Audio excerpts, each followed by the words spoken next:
नमस्कार, HNN 24x7 में आपका स्वागत है और मैं आपके साथ प्रिया बिस्ट। बुलेटिन की शुरुआत करेंगे इस वक्त की बड़ी खबर से।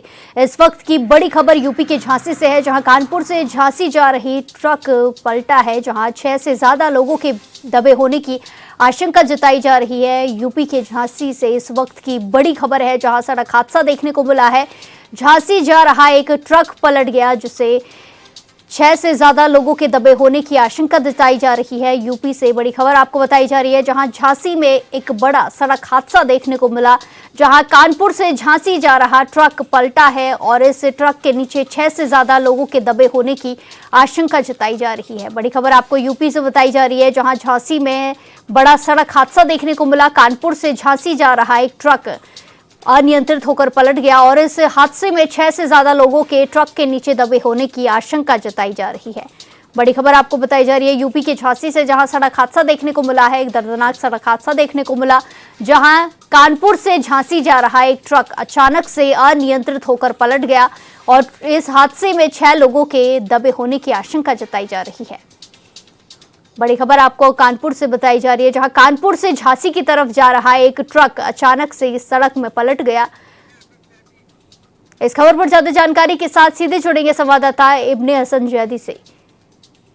इब्ने, जिस तरीके से जी बिल्कुल हमारे संवाददाता से हमारा संपर्क किसी वजह से नहीं हो पा रहा है, दोबारा से जुड़ने की कोशिश करेंगे। बड़ी खबर आपको बताई जा रही है, जहां कानपुर से झांसी जा रहा एक ट्रक पलट गया है, जिसमें 6 से ज्यादा लोगों के दबे होने की आशंका जताई जा रही है। एक बड़ा सड़क हादसा देखने को मिला है, जहां झांसी से कानपुर की तरफ से झांसी जा रहा एक ट्रक अचानक से पलट गया, अनियंत्रित होकर पलटा और इस ट्रक के नीचे 6 से ज्यादा लोगों के दबे होने की आशंका जताई जा रही है। यूपी से इस वक्त की सबसे बड़ी खबर आपको बताई जा रही है, जहां झांसी में एक सड़क हादसा देखने को मिला है, जहां कानपुर से झांसी की तरफ जा रहा एक ट्रक अचानक से पलट गया और इस ट्रक के नीचे 6 से ज्यादा लोगों के दबे होने की आशंका जताई जा रही है। कानपुर से झांसी जा रहा एक ट्रक पलटा, जिसके बाद इस ट्रक के नीचे 6 से ज्यादा लोगों के दबे होने की आशंका जताई जा रही है। बड़ी खबर आपको यूपी के झांसी से बता रहे हैं, जहां एक सड़क हादसा देखने को मिला है, जहां कानपुर से झांसी जा रहा एक ट्रक अचानक से अनियंत्रित होकर पलट गया और इस हादसे में 6 से ज्यादा लोगों के दबे होने की आशंका जताई जा रही है।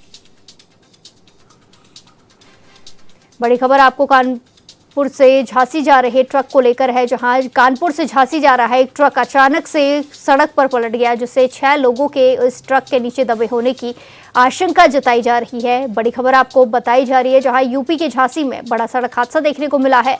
इस सड़क हादसे में एक ट्रक अचानक से सड़क पर अनियंत्रित होकर पलटा, जिसके नीचे 6 लोगों के दबे होने की आशंका जताई जा रही है। तस्वीरें भी सामने आई हैं, आप तस्वीरों में देख सकते हैं, जहां एक ट्रक पलटा हुआ नजर आ रहा है और इसके नीचे 6 से ज्यादा लोगों के दबे होने की आशंका जताई जा रही है। आपको बता दें कि यूपी के कानपुर से ये झांसी की तरफ ये ट्रक जा रहा था और बीच रास्ते में ये ट्रक अचानक से पलट गया और इस ट्रक के नीचे 6 से ज्यादा लोगों की दबे होने की खबर सामने आई है। तस्वीरों में आप देख सकते हैं, ट्रक के पलटने से लोगों में काफी गम का माहौल भी देखने को मिल रहा है। 6 से ज्यादा लोग इस ट्रक के नीचे दबे होने की अभी आशंका जताई जा रही है। यूपी के कानपुर से झांसी की तरफ ये ट्रक जा रहा था, जब ये बड़ा हादसा देखने को मिला, दर्दनाक हादसा देखने को मिला है, जहां एक ट्रक अनियंत्रित होकर पलट गया और इस ट्रक के नीचे 6 लोगों के दबे होने की आशंका जताई जा रही है। इस खबर पर ज्यादा जानकारी के साथ सीधे जुड़ेंगे संवाददाता धीरेन्द्र रायकवार से। धीरेन्द्र, ये बड़ा सड़क हादसा देखने को मिला है, 6 लोगों के दबे होने की आशंका है, क्या कुछ अपडेट है? कोई रेस्क्यू ऑपरेशन किया गया है? बिल्कुल, आपको बता दें, ये झांसी कानपुर हाईवे का पूरा सड़क हादसा है। ये बारिशा नहर जो पड़ती है, ये कानपुर से झांसी की तरफ जो बड़ा ट्राला होता है, उस पर मोटी मोटी चद्दर लेके ये जा रहा था, लेकिन जैसे ही बारिशा नहर के पास पहुंचता है, तभी अनियंत्रित होकर सड़क किनारे लगे एक चाट के ठेले को भी अपने साथ में घसीटता हुआ नहर में जा गिरता है। हालांकि इसमें अब तक एक लाश भी बरामद हो चुकी है और करीब आधा दर्जन लोगों के फंसे होने की आशंका जताई जा रही है। जी बिल्कुल धीरेन्द्र, अभी यहाँ पर पुलिस सूचना के बाद पहुंची है या क्या कुछ जानकारी मिल पा रही है? जो लोग दबे हुए हैं उनका रेस्क्यू किया जा रहा है? बिल्कुल लगातार रेस्क्यू जारी है और कई थानों की पुलिस मौके पर पहुंच चुकी है और लगातार जो क्रेन मशीनें हैं और अन्य जो माध्यम है उनके माध्यम से इस ट्रक के नीचे जो लोग फंसे हुए हैं उन्हें निकालने की कवायद अभी जारी है और कई थानों की पुलिस मौके पर पहुंच चुकी है और रेस्क्यू की बात करें तो रेस्क्यू लगातार जारी है। जी बिल्कुल, धन्यवाद धीरेन्द्र हमारे साथ तमाम जानकारी साझा करने के लिए। इसी के साथ खबरों में आगे बढ़ते हैं। देहरादून में वीर बाल दिवस पर कार्यक्रम का आयोजन किया गया है, जिसमें सीएम पुष्कर सिंह धामी ने प्रतिभाग कर धर्म और संस्कृति की रक्षा के लिए अपना सर्वस्व निछावर करने वाले साहिबजादे बाबा जोरावर सिंह जी और बाबा फतेह सिंह जी को श्रद्धांजलि अर्पित की। सीएम ने कहा कि ये अवसर केवल स्मरण करने का नहीं है, बल्कि उस अद्वितीय त्याग और अदम्य साहस को आत्मसात करने का है, जिसने ये संदेश दिया है कि धर्म, सत्य और राष्ट्र की रक्षा के लिए किसी भी प्रकार का समझौता स्वीकार नहीं होता। बाल अवस्था में भी साहिबजादों ने जिस दृढ़ता, आस्था और वीरता के साथ अत्याचार का सामना किया, वो मानव इतिहास में अद्वितीय है।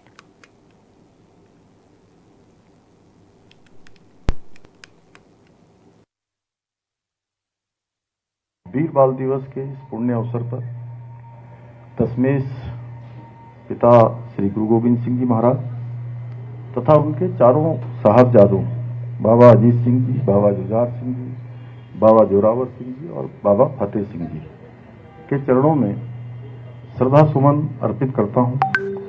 ये मेरे लिए बहुत सौभाग्य की बात है। वैसे मैं आज प्रातःकाल ऐसे वीर साहबजादों को स्मरण करने के लिए, उनको नमन करने के लिए आज प्रातःकाल ही मैं सरोवर नगरी नैनीताल में था और वहां पर भी मुझे गुरु घर में जाने का सौभाग्य प्राप्त हुआ और सच में बहुत आनंद की अनुभूति हुई।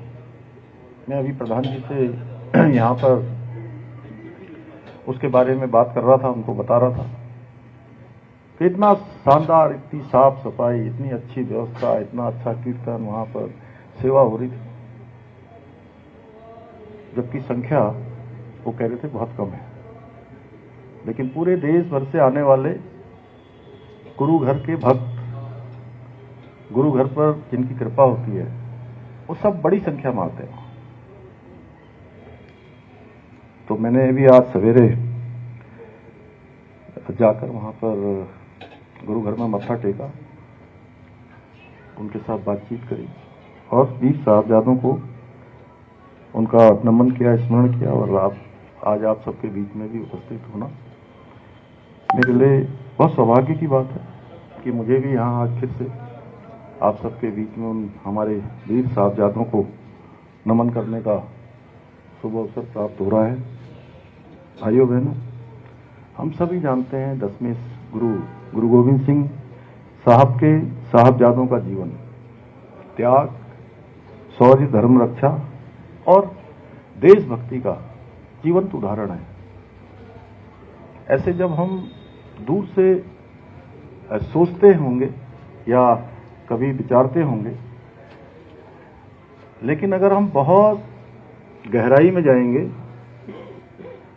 तो तब हमको एहसास होगा, ये महसूस होगा कि कितनी चुनौतियां और कितनी कठिनाई होती। जब 9 साल के बच्चे को, 6 साल के बच्चे को जिंदा दीवार में चुन दिया गया, ईंट गारे पत्थर रख दिए गए, लेकिन उनके मुंह से आह भी नहीं निकली। वीर बाल दिवस हमें उन महान बाल वीरों का स्मरण कराता है जिन्होंने भारत की स्वाभिमान की रक्षा के लिए हंसते हंसते अपने प्राण न्यौछावर कर दिए। और उनका ये बलिदान न केवल भारतीय इतिहास बल्कि संपूर्ण विश्व इतिहास में भी वीरता और साहस की जब भी बात होगी, पराक्रम की बात होगी, धैर्य की बात होगी, जान की बाजी लगाने की बात होगी, तो ये उसका सर्वश्रेष्ठ उदाहरण होगा। इतिहास कहीं भी ऐसा साहस, ऐसी दृढ़ता और ऐसा धर्मनिष्ठ त्याग कहीं और देखने को नहीं मिलता। यदि हम वीर साहबजादों के जीवन पर दृष्टि डालें तो बाबा अजीत सिंह, बाबा जुझार सिंह, जिनकी आयु 17 वर्ष और 15 वर्ष। उन्होंने चमकौर के युद्ध में असाधारण शौर्य का परिचय देते हुए वीर गति प्राप्त की। वहीं दूसरी ओर बाबा जोरावर सिंह और बाबा फतेह सिंह, जिनकी आयु केवल 9 वर्ष और 6 वर्ष थी और उस समय सरहिंद के नवाब नजीर खान की अमानवीय जो ये यातनाएं थी, तमाम प्रकार की क्रूरताएं थी, अत्याचार था, उसके सामने उन्होंने समर्पण नहीं किया, हार नहीं मानी और 26 दिसंबर 1705 को उन्हें जिंदा दीवार में चिनवा दिया गया था। लेकिन उन्होंने, नन्हे वीरों ने धर्म परिवर्तन स्वीकार करने के बजाय मृत्यु को स्वीकार किया और उनके बलिदान और अदम्य साहस पर ठीक ही कहा गया है कि निहाम बिच चुन चुन के ईटा रखियाम पर साहबजादे डिगे नहीं, झुके नहीं। अर्थात नींव में एक एक करके ईंटें चुनी गई, लेकिन साहबजादे न तो डिगे न ही झुके और जोर से चिल्लाने लगे कि घरो ईंटें, रखो गारा, चुनो दीवारें। इस प्रकार से उन्होंने उद्घोष किया। भाइयों बहनों, इन वीर साहबजादों ने ये सिद्ध करा कि स्वधर्म, राष्ट्रीय स्वाभिमान की रक्षा के लिए उम्र की कोई सीमा नहीं होती है। उम्र कभी आड़ी आने आती है। जब संस्कार हो, जब देश के लिए कुछ करना हो, धर्म की शिक्षा दी गई हो, संस्कार सिखाए गए हों। इतिहास में ऐसा उदाहरण दुर्लभ है। इसी के साथ खबरों में आगे बढ़ते हैं। प्रदेश में आयोजित 20 सूत्रीय कार्यक्रम की समीक्षा बैठक को लेकर बोलते हुए दर्जा प्राप्त राज्य मंत्री ज्योति प्रसाद गैरोला ने कहा कि कार्यक्रम के तहत लगभग 18 विभागों से जुड़ी योजनाओं की प्रगति की गहन समीक्षा की गई है, जिसमें सामने आई कमियों को दूर करने के लिए संबंधित विभागों से समाधान और सुधार पर चर्चा हुई है। उन्होंने बताया कि सभी जिलों ने बेहतर प्रदर्शन का आश्वासन दिया है और अधिकारी कर्मचारी योजनाओं को धरातल पर उतारने के लिए और ज्यादा प्रतिबद्धता से कार्य करेंगे।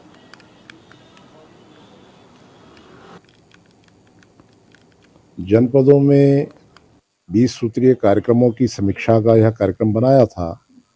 इन कार्यक्रमों के तहत लगभग 43 इंडिकेटर्स, जो लगभग 18-19 विभागों के हैं, उनकी प्रगति रिपोर्ट का जायजा लिया, जानकारी ली। जहां पर थोड़ा सा कमजोरी है वो कैसे ठीक हो सकती है, क्या उसके समाधान हो सकते हैं, संबंधित विभागों से बात करके उसमें आवश्यक सुधार कैसे आवे आने वाले समय में और जिला एक बेहतर पोजीशन पे आवे प्रदेश के अंदर। उन सब बातों पर विस्तार पूर्वक चर्चा हुई है। सभी जिलों ने बेहतर करने का आश्वस्त किया है और मुझे लगता है कि हमारी जो सरकारी अधिकारी कार्मिक हैं, उन सभी योजनाओं को धरातल पर उतारने के लिए बेहतरी से और अधिक कार्य करेंगे। इसी कार्यक्रम के दौरान प्रत्येक जिले की एक ग्राम पंचायत का स्थलीय निरीक्षण, वहाँ का अवलोकन, सत्यापन किया कि वास्तव में सरकार की जनोन्मुखी योजनाएं वो वास्तविक रूप से धरातल पर उतर रही हैं, ग्रामीण जनता को उसका लाभ मिल रहा है। तो यह पाया कि स्थानीय ग्रामीण बहुतायत में प्रदेश के लोकप्रिय मुख्यमंत्री पुष्कर सिंह धामी जी का। इसी के साथ खबरों में आगे बढ़ते हैं। कांग्रेस प्रदेश अध्यक्ष गणेश गोदियाल ने कहा कि चुनाव के बाद बोझ या भ्रम जैसी बातें करना पूरी तरह गलत और भ्रामक है, क्योंकि बीजेपी चुनाव के समय ही अपने हिसाब से सारे इंतजाम करती है। उन्होंने आरोप लगाया है कि प्रदेश में कई ऐसे लोग सामने आए हैं जिन्होंने शपथ पत्र देकर बताया कि वो सालों से मतदाता है, जिसके बावजूद उनके वोट काट दिए गए और वोट किसी दूसरे स्थान पर स्थानांतरित कर दिए गए। गोदियाल ने कहा कि के लिए ठोस व्यवस्था करनी चाहिए ताकि भविष्य में ऐसी शिकायतें दोबारा न आए। पार्टी चुनाव आयोग के साथ मिलकर ये सब काम करती है। अभी बहुत से लोग आपको मिल जाएंगे प्रमाणों के साथ, जिन लोगों ने एफिडेविट दिए हैं कि हम इतने सालों से यहाँ के वोटर थे और हमारा वोट काट दिया गया या हमारा वोट दूसरे पोल पे डाल दिया गया, तो ये वोट चोरी है। चुनाव आयोग इसके बंदोबस्त करे कि ये जो शिकायतें हैं, इन शिकायतों की पुनरावृत्ति न हो, ऐसी शिकायतें दोबारा ना आए। चुनाव आयोग इसका प्रबंध करे। चुनाव आयोग से ये उम्मीद की जाती है। इसके अलावा जहाँ तक SIR का आपने प्रश्न पूछा है, अगर वोटर लिस्टों के शुद्धिकरण की प्रक्रिया को ईमानदारी से अपनाया जाए तो इसमें कोई किसी को आपत्ति नहीं होनी चाहिए। लेकिन केंद्र की सरकार, राज्य की सरकार और चुनाव आयोग मिलकर अगर वोटों का अपनी पार्टी के लिए इंतजाम करें, बीजेपी के लिए इंतजाम करें, तो इसका सख्त प्रतिरोध होगा, इसका सख्त विरोध होगा और निश्चित रूप में लोग आगे तक जाएंगे। अल्मोड़ा में तेंदुए की लगातार बढ़ती गतिविधियों से लोगों की सुरक्षा पर गंभीर संकट बना हुआ है। रात के समय आबादी वाले इलाकों में तेंदुए की मौजूदगी लगातार कैमरों में कैद हो रही है, जिससे लोगों में दहशत का माहौल है। संभावित खतरे को देखते हुए नगर कांग्रेस कार्यकर्ताओं ने प्रभागी वनाधिकारी कार्यालय का घेराव किया है। इस दौरान वन विभाग को ज्ञापन सौंपकर उन्होंने जल्द ठोस कार्रवाई की मांग की है। नगरीय क्षेत्र में नगर निगम पकड़ा। अल्मोड़ा शहर में जिस तरह से लगातार जो है तेंदुए का आतंक हो रहा है और कोई इलाका ऐसे नहीं बचा अल्मोड़ा शहर का जहाँ पर तेंदुआ ना पहुँच रहा हो। और रात को जो है यहाँ के हमारे जंगली जो हमारे पालतू कुत्ते हैं उनको ले जाने का काम यहाँ पर तेंदुए के द्वारा किया जा रहा है। और सबसे बड़ा डर तो जो हो गया कि यहाँ के जो हमारे आम जनता है, कहीं जितने बाघों का आतंक हो रहा है कहीं वो उन पर ना अटैक कर ले, उसकी लेके सबसे ज़्यादा हमने आज हमें इस पूरे अल्मोड़ा शहर की चिंता को लेकर जो है आज हमने DFO महोदय का यहाँ पर घेराव करा और उम्मीद जताई कि उन्होंने कहा है हमसे कि हम ज़्यादा से ज़्यादा जो है अल्मोड़ा शहर में पिंजरे लगाने का काम करेंगे। और साथ साथ जो अल्मोड़ा शहर में जो बंदरों का आतंक हो गया, अल्मोड़ा शहर और ग्रामीण क्षेत्रों में हमारे जो बंदरों का आतंक हो गया है, तो बंदरों को पकड़ने के लिए भी, क्योंकि ग्रामीण क्षेत्र वाला हिस्सा जो है यहाँ के वन विभाग के पास है, तो हमने उनसे अनुरोध किया कि जो ग्रामीण वाला क्षेत्र है वहाँ पर जो है ज़्यादा से ज़्यादा जो अपनी टीमें जो है बंदरों को पकड़ने के लिए लगाई जाए और उन बंदरों का जो बंदीकरण करके जो है उनको जो है यहाँ पर कैद करने का काम करें। जन जन की सरकार जनता के द्वार कार्यक्रम के तहत नारसन विकासखंड के न्याय पंचायत लबरहेड़ी में अधिकारियों ने ग्रामीणों की समस्याओं को सुना, जिसमें गन्ना राज्य मंत्री नेता श्यामवीर सैनी समेत कई बीजेपी नेता मौजूद रहे। इस दौरान रुड़की ज्वाइंट मजिस्ट्रेट दीपक रामचंद्र सेठ ने लोगों की कुछ समस्याओं को सुनकर मौके पर ही निस्तारण किया। साथ ही कुछ समस्याओं के लिए संबंधित अधिकारियों को निर्देशित भी किया है। वहीं सरकार की ओर से चलाई जा रही जन कल्याणकारी योजनाओं से भी लोगों को अवगत कराया। ज्वाइंट मजिस्ट्रेट दीपक रामचंद्र सेठ ने बताया कि जन जन की सरकार जनता के द्वार कार्यक्रम में आई समस्याओं का निस्तारण मौके पर ही कर दिया गया।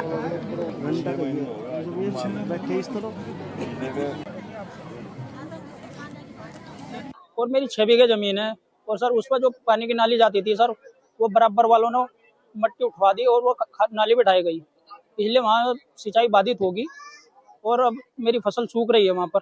देवेंद्र विजयपाल सर के सामने अपना प्रार्थना पत्र दिया है, अब देखते हैं क्या कार्रवाई होती है। ये पहले ने कहा था कि आप शौचालय बना लेना और आपका अनुदान मिल जाएगा, तो मैंने एक बार कभी ग्राम प्रधान के वो कभी पिछली प्रधान जो गई योजना उसमें भी मैंने ऑपरेशन दी थी एक, जहाँ ये खुली बैठक होती हो, तो उस पर कोई कार्रवाई नहीं हुई थी। अब तो नया प्रधान चल रहे, बिना अवगत करा दिया, तो ये कोशिश करेंगे प्रधान तो ठीक काम करे। फिलहाल जो चल रहे जल्दी करवा देंगे। हाँ, ये एचडीएम साहब को मैंने आश्वासन दिया मुझे कि आपका काम जल्दी हो जाएगा। माननीय मुख्यमंत्री सरकार निर्देशानुसार जन जन की सरकार जन जन के द्वार कार्यक्रम आज लिबरहेड़ी न्याय पंचायत में लिबरहेड़ी गांव में आयोजित किया जा रहा है। उसमें से 23 विभाग चिन्हित है, वो लोग अपना अपना स्टॉल के माध्यम से लोगों को बता रहे हैं कि क्या क्या योजना है, कैसा उसको जोड़ना है और किस किस का योजना में अभी भी जुड़े नहीं है या किसी का विवादित सेवाएं है, संबंधित सेवा है, उससे लंबित प्रकरण है, उसको भी निस्तारण कर रहे हैं। यही हमारा मुख्यता था आज। उसके अलावा भी आज लोगों का शिकायत भी सुनवाई गया। लगातार 21 शिकायतें प्राप्त हुई हमारे लिए और उसमें से कई समस्या निर्माण के बारे में थे और कई समस्या किसी का भुगतान नहीं हुआ है, ऐसा वाले समस्या थे।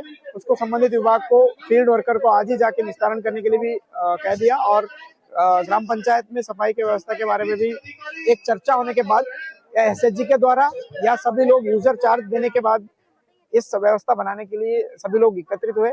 ये जन जन की सरकार जन जन के द्वार जनपद हरिद्वार में पूरे प्रदेश में कार्यक्रम हो रहे हैं। माननीय मुख्यमंत्री के निर्देश पे सभी समस्याओं के समाधान के लिए न्याय पंचायत स्तर पे कार्यक्रम हो रहे हैं और आज यहाँ 23 विभागों के अधिकारी और हमारे ज्वाइंट मजिस्ट्रेट, तहसीलदार, बीडीओ सभी यहाँ आए हुए हैं और जो समस्याएं जो आम जन की यहाँ पर आ रही हैं उन सब का समाधान अधिकारी यही कर रहे हैं।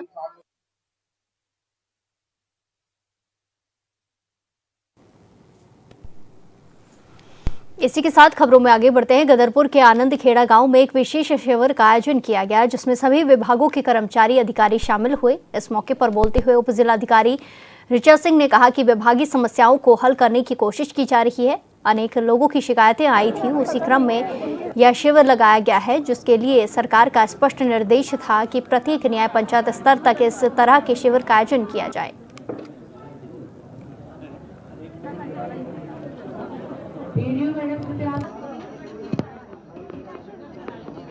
डीपीओ साहब के द्वारा यहाँ पर वीबीजी जो राम जी हमारी मनरेगा का जो परिवर्तित करते हुए नई योजना हमारी जो लागू हुई है उसके बारे में भी जानकारी दी गई। विभिन्न विभागों की और भी जो जानकारियाँ हैं वो लोगों को दी जा रही हैं। इसका उद्देश्य एक ही है कि लोगों के नज़दीक जाकर, उनके क्षेत्र में जाकर जन जन की सरकार जन जन के द्वार कार्यक्रम के अंतर्गत उनकी समस्याओं का मौके पर निस्तारण किया जा सके और विभिन्न विभागों के जो लाभ हैं, जो उनकी योजनाओं के जो लाभ लोगों को मिलने हैं, उसको तत्काल मौके पर उनको बताते हुए उसका निस्तारण किया जा सके और लोगों को उसका लाभ दिलाया जा सके। लेकिन जैसा कि अभी आप देख रहे हैं कि हमारे अभी सभी विभागों के लोग यहाँ पर मौजूद हैं। 11 शिकायतें अब तक मेरे पास आई हैं जो विभिन्न नहरों की सफाई से रिलेटेड हैं, नहरों की इसमें जो दीवार लगानी है उसको लेकर हैं, कहीं राशन कार्ड की समस्या है। तो इस प्रकार की विभिन्न लोगों की जो समस्याएं हैं उनका निस्तारण यहाँ पर किया जा रहा है। प्रदेश के मुख्यमंत्री श्री पुष्कर सिंह धामी जी द्वारा एक कार्यक्रम